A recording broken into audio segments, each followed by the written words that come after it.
So here is a no guesswork step-by-step method you can use for every necessary assumption question. Now let's stop pretending the LSAT's about tricks or hacks because it's really about process. If you're relying on vibes or intuition when answering necessary assumption questions, you'll keep getting stuck. You'll pick answers that sound pretty good, but don't actually hold the argument up. So here is a no guesswork step-by-step method you can use for every necessary assumption question. It's clean, it's simple, and it works. First step is to find the conclusion.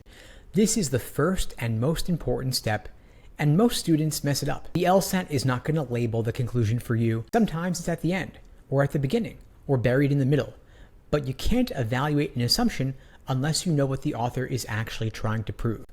So ask yourself, if the author had to sum up their point in one sentence, what would it be?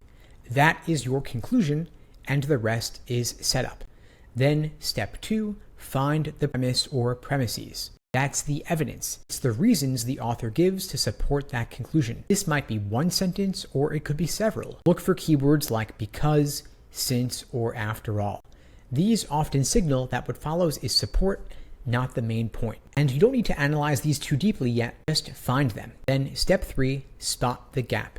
And this is where the magic starts. Once you've got the conclusion and the premises, ask, does the evidence guarantee the conclusion?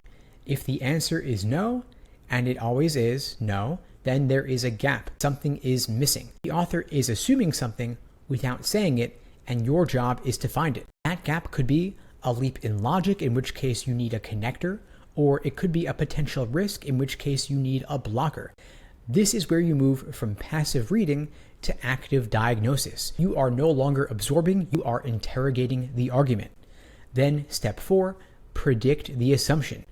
Once you have identified the gap, try to predict what would need to be true to make the conclusion work. Is it a connector that fills in the missing link, or is it a blocker that protects against a threat? This doesn't have to be perfect, but if you can ballpark what kind of idea you need, what must be true for the argument not to collapse, then the choices get way easier to scan.